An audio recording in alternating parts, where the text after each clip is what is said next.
people of YouTube, I'm Schoko, and today we're watching Nest Theory, the Pixar theory on steroids by Theorizer. Oh, good gracious we're finally here.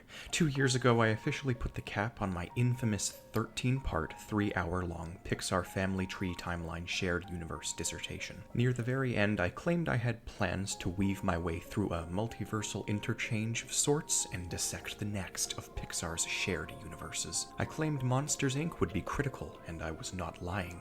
So here we are, finally. After ages of subconscious planning, I have something quite solid that may or may not give my DreamWorks dissertation a run for its money. This one I forecast to be around the same total length as my previous Pixar mega theory, so 2 or 3 hours. This one is much more wild, however. The first dissertation brought together a whole bunch of my other theories, like my Gusto videos and my Emma Jean videos and my Finding Nemo videos. This one functions somewhat similarly. I'll most likely drag in my theories on Roz, Syndrome, and the National Supers Agency. But today we take the interchange, because before we dive headfirst into the infinite Mobius Matryoshka, I must first transition a number of smaller things and start by proving a point about a man I've been targeting for years, and that man is Horst. Upon finally gaining the conclusions that I have, I am allowing him to show us the way forward, and dear God if it isn't amazing. I love the thumb guy in Ratatouille, he's the best one. Feels like a case file right now. How everything's interconnected. The Theorizer. Hello, I'm the Theorizer. For ages now, I've been promising to discuss how I think Remy's father, or more likely mother, was the rat controlling Gusto himself. And this led to the mother's death, which all wraps back around and explains why both the father is so hateful towards humans and why they live in Gusto's mother's house. See my first Pixar dissertation. Remy knew all the recipes, he was tutored by Gusto. There's a lot more evidence too, and it all sort of comes together, so if you'd still like me to make a video on that, I suppose I can, but I don't know where to fit it.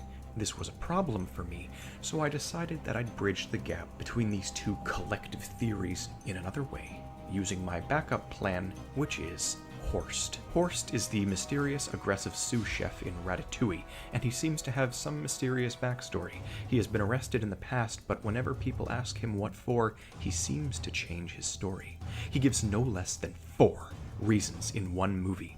He says he defrauded a major corporation. He then says he robbed the second largest bank in France with only a ballpoint pen. Then he says he tore a hole in the ozone layer above southeastern France before— Yo, I didn't even realize what he was saying as a kid.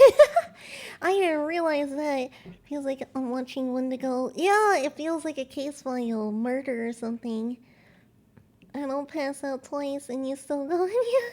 finally wrapping up and claiming he murdered someone with his bare thumb. Thank you. There's continuity in his stories as well, such as how he later shows his thumb to the exiled Chef Skinner before assaulting him.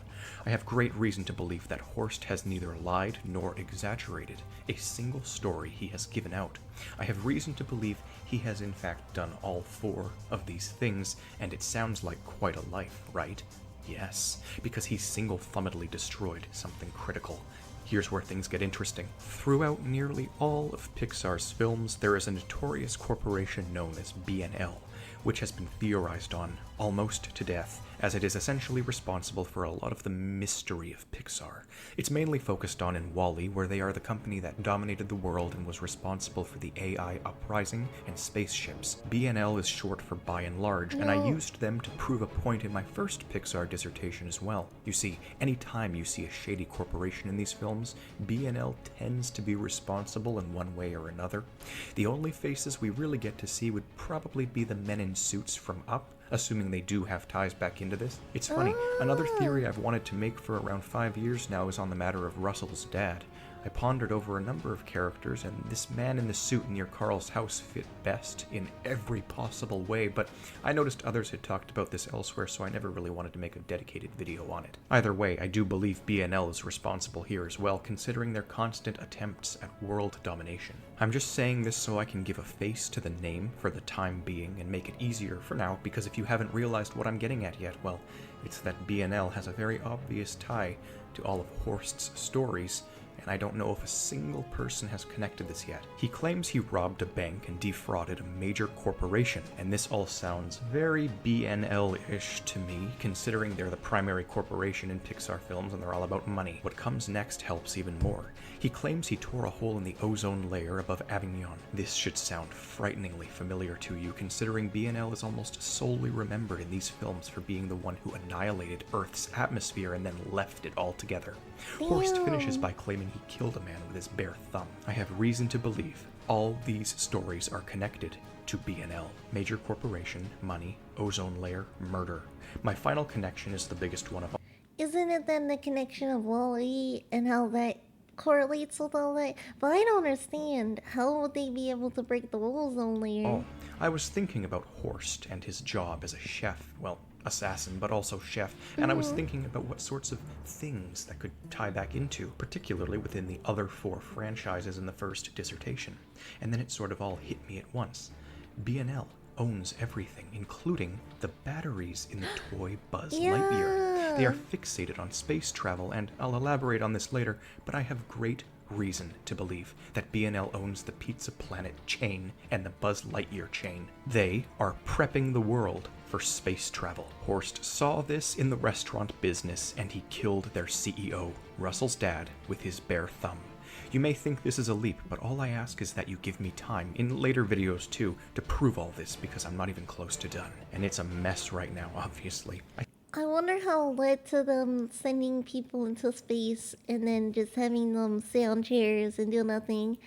Chemicals, I combined. say all of this because BNL shows signs of not just being in this main Pixar pentalogy quintet universe I've been studying in my previous dissertation, but they're in all of them. All universes. How is this possible? How can BNL transcend universes and be in Wall-E and Cars and all of this stuff? This is going to come out of left field for almost all of you. I think the BNL Corporation is the evil force out to control the infinite Mobius Matryoshka. I was going to wait. I wasn't going to do this now. I was just going to hint at Horst and BNL and the next universe and then wait. But I can't stall any longer on what I think is happening here. Not as I find more and more proof as I literally type this script. For months now, you may have seen me ramble on about an infinite Mobius Matryoshka on Twitter or YouTube, wherever. I'm gonna get it over with and state my thesis now. We're in the right mindset, so why not? There's an important distinction that must be made if we are to progress with the next Pixar universe as I promised 2 years ago. The structure I have built to allow my Pixar theories to function is not capable of supporting multiple universes in the form it takes at this time. Pixar has far too many inconsistencies to all be a single timeline, but far too many consistencies to completely be fragmented across multiple. There must be significant overlap to allow any of this to work. The 5-way binding of Toy Story, Finding Nemo, Up, Ratatouille, and Inside Out took me half a decade, the Pixar pentalogy. I tried adding more franchises to the pentalogy, but the problem was that it became increasingly unstable, and I keep promising this return with a battle plan to attack the other films and their connections in a way that wouldn't violate what I'd already stated. Monsters, Inc. and The Incredibles, to my knowledge, can achieve this because they are well known at this point to be highly connected, only beat out by the pentalogy. There are problems at Pixar, you see. Easter eggs belong where they shouldn't, contradictions exist where they cannot, paradox on top of paradox, and this requires a workaround like no other. The famous and inspiringly clever Pixar Theory timeline by John Negroni, and added to by the Super Carlin brothers of course, is excellent. Hang on, I gotta see this. They have a whole timeline? Okay, so it's 65 million years ago. The alternative universe of Pixar is kicked off by asteroid missing Earth, preserving the dinosaurs millions of years later. We see the first accounts of animals displaying incredible intelligence left in their own devices, as well as the unique effects humans have in their environment. 10th century. Magic is introduced to the world through a mysterious switch. It has the power to bring inanimate objects to life, turns humans into animals, and creates portals between wooden doors. Also, mysterious wisps exist as the spirits of human ancestors. In terms of overall It's brave. theme and Incredibles, the government has found a way to harness human energy by creating supers. They eventually die out, but the technology used to undermine them is realized through the innovation of AI and the Omni drone. This leads to the beginning of By and Large. This is when they start. narrative. It's one of the most Okay, Then the 1995 to 1996, by and large, has gotten into the toy business through a plan to harvest human energy. The toys are unwittingly conduits of power that feed off of raw emotions of children, so much so that they can come alive and pursue an eternal obsession with making their owners happy, even when separated. No wonder. Fascinating concepts. That's the Toy Story 1 and 2. 2003 to 4, Finding Nemo and Finding Dory. Animals continue to develop startling intelligence parallel to humans. We see through Dory, however, that sheer exposure to humans speeds up their process. She grows up in captivity, surrounded by humans. As a result, can read and learn other languages, like whale. I have ever seen, but it gets... Ooh, Ratatouille. A rat becomes engulfed in human culture and society that eventually surpasses all of them to become the best chef in France, perhaps the world. Like Finding Dory, it's shown that animals thrive off of the mere presence of human emotion. very frustrating. And this one's 2007. 11 years after Toy Story 2, Toy Story 3 proves many of the references between films through key Easter eggs and cameo. Darla from Finding Nemo is seen on the cover of the magazine. Mari Boo from Monsters Inc. is seen as older child. Carl and Ellie from Up are shown to have known Andy. Most importantly, Buzz batteries are branded, but by and large, providing the link between Braiding and B&L confusing, and the almost. sentient toys. Here it is. Pixar's Nexus year continues as we learn the true potential of animals through colors that can make them talk, a progress that will be fully realized later. Also, the B&L logo appears on the construction equipment in the middle of the industrial expansion that will shape the next century. In a way, when it comes to some of the more... Oh, Inside Out is even part of this. So interesting. Pixar finally reveals a source of human energy, its emotion, as well as the imagination that has the differing levels of power based on the person, as demonstrated in Monsters Inc. We also meet Bing Bong, an imaginary friend who appears to be based on the comedic monster Riley would have encountered post Monsters Inc. or obscure one-to-one logical correlations, which is why I could only get 5 films out of it when I Oh no, that makes sense. Because you'd have to connect every single Pixar movie. There's a lot. tried sealing the timeline and family tree with genetics, surnames, timing, locations. Okay then, maybe there are several different universes. That's the belief most people have been under all this time. That's not even a theory, really. That's just more of a complicated way of describing the fact that each film is its own world, a multiverse, and then remain under the assumption that some films share a universe. Bingo, done. That's what I've been doing. But Yeah. then they're still overlapping. Shared universes where they cannot be shared. Overlap where there can be none. This means there must be something true. So it's out of the usual timeline we would expect it to be, rather than the timeline that was given to us and based off of back to back to back, but rather overlapping and crossing over in different areas that shouldn't be. Truly strange Okay. going on, and I finally have a way of describing all of this that works. It's basically just me saying, "Look at all these inconsistencies," but from a different angle. An angle that will orient us in a direction that will allow for more universes to exist unhindered. This is where things are about to get complicated. Because what exactly do I mean by impossible overlap? Well, I can give a really simple example right now. In Boo's bedroom in Monsters Inc., we see Jessie and Nemo. Yeah. This is not Jessie, and this is not Nemo. Jessie was a one-of-a-kind doll and cannot exist here, yet she does. If you don't believe that, well, Nemo is literally a random clownfish from the ocean, and yet here he is. It's his model, his face, his character, but it's not him. This is a toy based off of him, but not in the context of him being some random toy based on a random fish some dentist captured in Australia. No, Nemo must be famous in some other way. Just like how this is not Jessie. These are not the characters, these are toys. It's a toy, based off of the famous rare artifact of Jessie from the Toy Story films. This is literally Pixar merchandise. This is our answer. This is how Easter eggs pan out into the logical substructure of a fictional multiverse. Each Pixar narrative is a fictional narrative within the universe of every other narrative. What I am saying is that each Pixar movie or series takes place within its own world, where, in the Emeryville, California of that fictional world, there is a fictional Pixar making all of the films they've been making, which themselves contain fictional Pixars making fictional films that contain all other films, including the origin film to begin with. It is recursion to a dimensional degree as high as the number of universes that can ultimately exist here, maximum being the number of films they've made. But as I have gone into before, there are noteworthy clusters that, if dealt with carefully, can permit shared universes when applicable.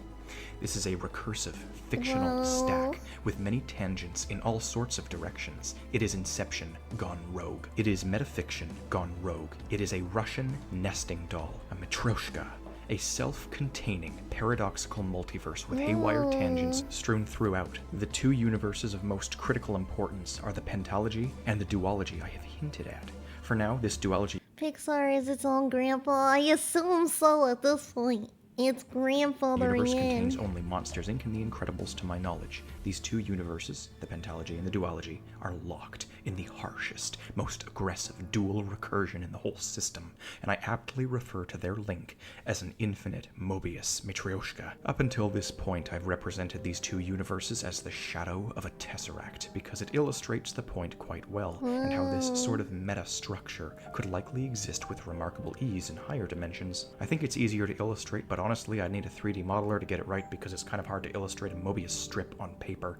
What am I even doing? I'm trying to convey this through a Mobius strip, but it's not two-sided. I think what I was going for was the Mobius strip contorted into the shape of an infinity figure so as to convey the continuity on one hand but the duality on the other. This won't pan out given the additions of other pocket universes though, so I'll stick with this neat little illustration. Maybe I'll rename it later. So now to my big point, which is that I have reason to believe Monsters, Inc. and The Incredibles share a universe. One that overlaps with the pentalogy by containing it as a fictional world while simultaneously being a fictional world within it. In this new universe I'm mapping, Monsters, Inc. would be the future and The Incredibles would be the past. I say this because of obvious things such as how superheroes are evolved humans and monsters are evolved humans to a much further extent, but we still see such beings as an owl monster in Incredibles 2 to further prove this point. In addition, these two films have been rigorously tied together by other theorists for years now, notably in theories that state Boo is a superhero of some sort, with her possibly even being Violet Parr, which again are all theories by the Super Carlin brothers and Seamus Gorman if I recall. And while I don't have anything specific to say on those matters, I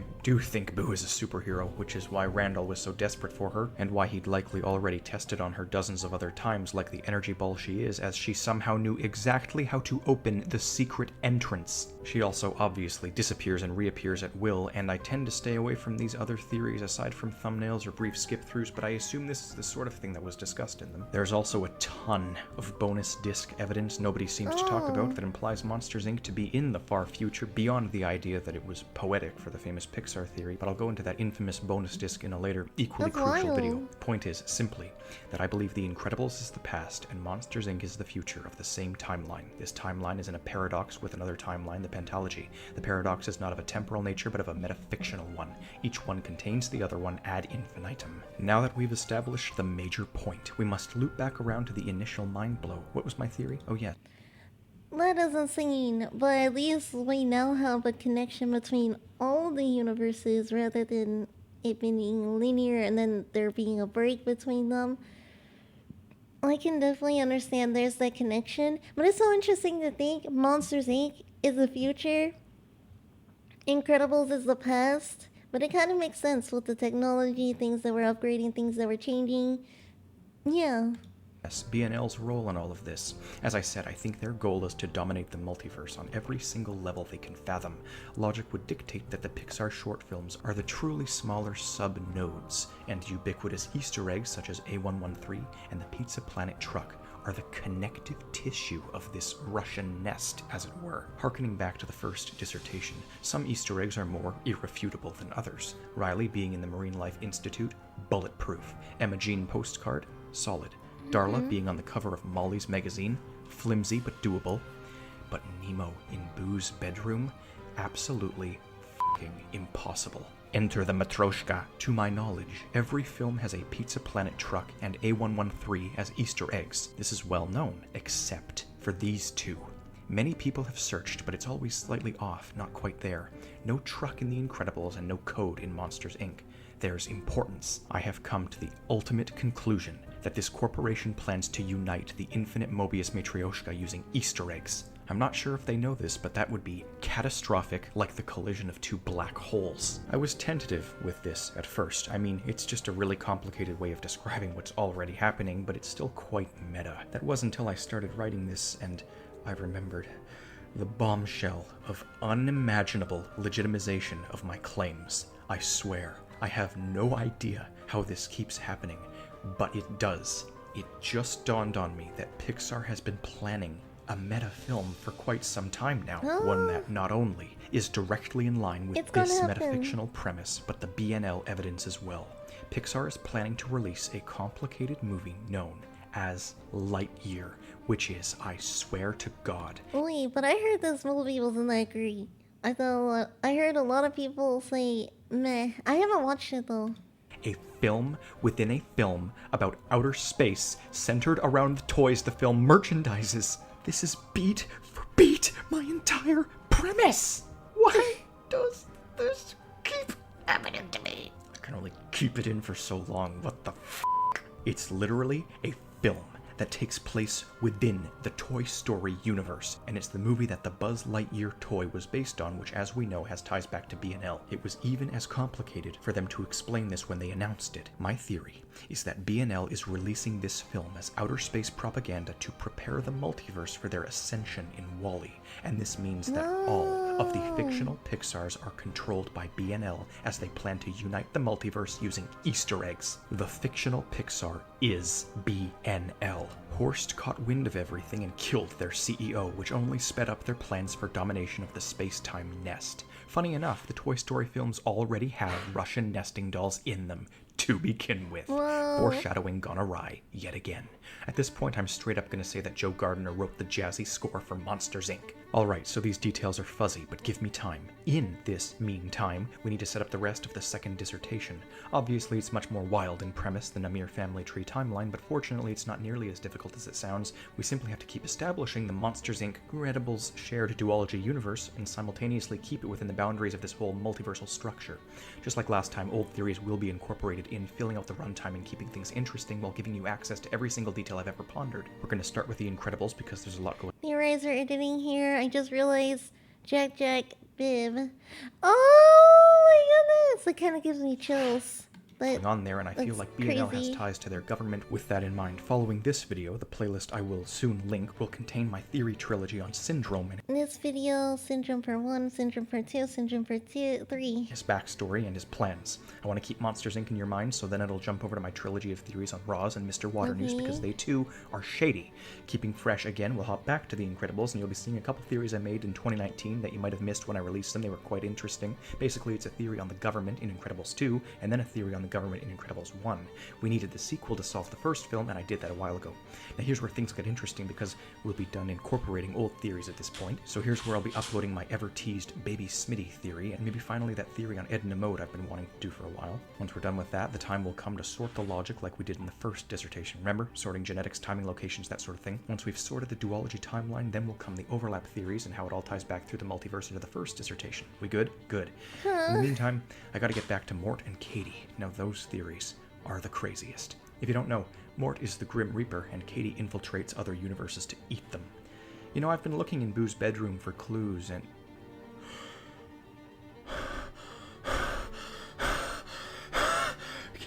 Katie, her flower, yellow.